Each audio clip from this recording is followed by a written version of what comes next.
السلام علیکم ناظرین و حضرات. اگر کسی قوم کو بغیر جنگ کے شکست دینی ہو تو اس قوم کے جوانوں میں بے حیائی پھیلا دو. یہ عظیم قول سلطان صلاح الدین ایوبی کا ہے. یہ کب اور کیوں بولا گیا اور اس کی وجوہات کیا تھیں؟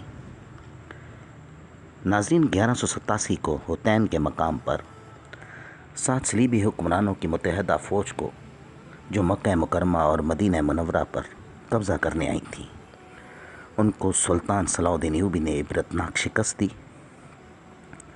اور مکہ اور مدینہ کی جانب بری نگاہ ڈالنے کا انتقام لیا. اس کی ایک بڑی وجہ یہ بھی تھی کہ اکرا صلیبیوں کا مقدس مقام تھا. سلطان صلاح الدین ایوبی ان کے ارادوں کو نیست و نابود کر کے مسجد اقصیٰ کی بے حرمتی کا انتقام لینا چاہتے تھے. بیت المقدس کو آزاد کرانے سے پہلے صلاح الدین اکرا کو اس لیے بھی فتح کرنا چاہتے تھے کہ صلیبیوں کے حوصلے پست ہو جائیں اور وہ جلد شکست تسلیم کر لیں. 8 جولائی 1187 کو اکرا ایوبی افواج کے قبضے میں تھا. اس مارکے میں صلیبی انٹیلیجنس کا سربراہ جس کا نام برمن تھا، اس کو بھی حراست میں لے لیا گیا. جب برمن کو گرفتار کیا جا رہا تھا، اس نے ایوبی افواج کے کمانڈر کو خوبصورت لڑکیاں اور بہت سے ہیرے و جواہرات پیشکش کیے. ہیرے جواہرات پیش کرنے کا مقصد صرف یہ تھا کہ کمانڈر اس کو گرفتار نہ کرے اور اس کو فرار کرانے میں مدد کرے، مگر کمانڈر نے ہیرے جواہرات لینے سے انکار کر دیا. برمن کو جب صلاح الدین ایوبی کے سامنے پیش کیا گیا تو اس نے دشمن ہونے کے باوجود گرفتار کرنے والے کمانڈر کی تعریف کی اور صلاح الدین ایوبی کو کہا کہ اگر آپ کے تمام کمانڈر اسی صفات کے مالک ہیں جن کے نزدیک دولت اور دنیا کی رنگینیوں میں کوئی دلچسپی نہیں ہے، تو میں آپ کو یقین سے کہہ سکتا ہوں کہ آپ کو بڑی سے بڑی فوج بھی شکست نہیں دے سکتی. برمن نے مزید کہا کہ میری نظر ہمیشہ انسانی فطرت کی کمزوریوں پر رہتی ہے اور میں نے یہی ہتھیار آپ کے کمانڈر کے خلاف بھی استعمال کیا، کیونکہ میرا ماننا ہے جب یہ کمزوریاں کسی جرنیل میں پیدا کر دی جائیں تو شکست ان کا مقدر بن جاتی ہے. برمن نے مزید کہا کہ میں نے آپ کے یہاں جتنے بھی غدار پیدا کیے ہیں ان میں سب سے پہلے یہ کمزوریاں پیدا کی جاتی ہیں، کیونکہ میں جانتا ہوں حکمرانی کا نشہ انسانوں کو لے ڈوبتا ہے.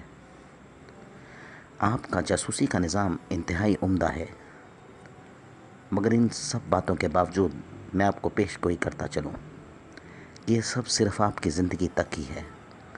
ہم نے جو بیج بو دیے ہیں وہ ضائع نہیں ہوں گے. آپ کا ایمان مضبوط ہے، اس لیے آپ کے ارادے اور حوصلے بلند رہے، مگر آپ کے عمرہ کے دلوں میں حکومت، دولت اور لذت اور عورت کا نشے سے بھر دیا گیا ہے. آپ کے جانشین اس نشے کو اتار نہیں سکیں گے اور ہمارے جانشین اس کو مزید تیز کریں گے.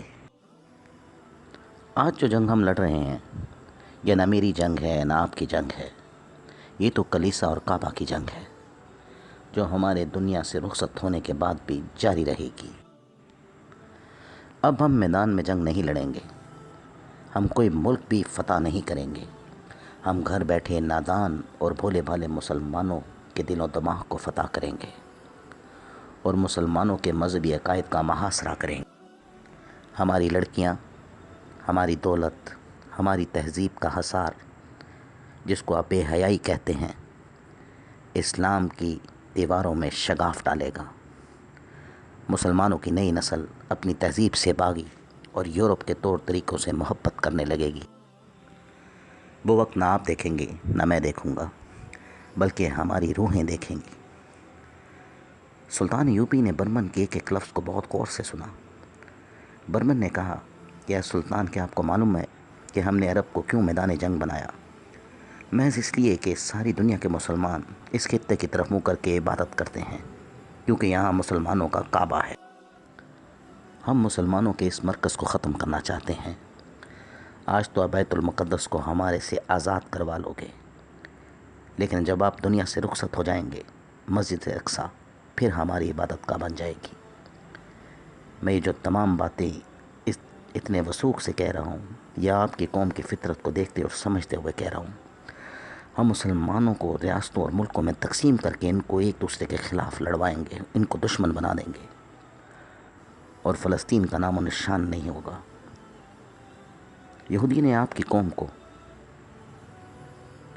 دولت و شہوت پرستی کا عادی بنانا شروع کر دیا ہے، تاکہ مستقبل میں کوئی دوسرا صلاح الدین ایوبی اس زمین پر جنم نہ لے سکے۔ تو ناظرین، یہ تھا اس قول کا پس منظر، اور اب غور سے ایک ایک لفظ آپ بھی سنیں اور سوچیں، اس برمن کی ایک ایک بات کتنی سچ ثابت ہو رہی ہے، کس قدر غفلت میں مبتلا ہیں ہم، دنیا کے لذت میں گم ہو چکے ہیں، عرب ممالک ایک دوسرے کے دشمن ہو چکے ہیں۔ اللہ پاک مسلمانوں کو ہدایت دے اور ہم اپنے دین کی طرف دوبارہ لوٹ آئیں۔ ناظرین، اپنا خیال رکھیے گا اور ہمارے چینل کو سبسکرائب کریں۔ شکریہ، اپنا خیال رکھیے گا۔ خدا حافظ۔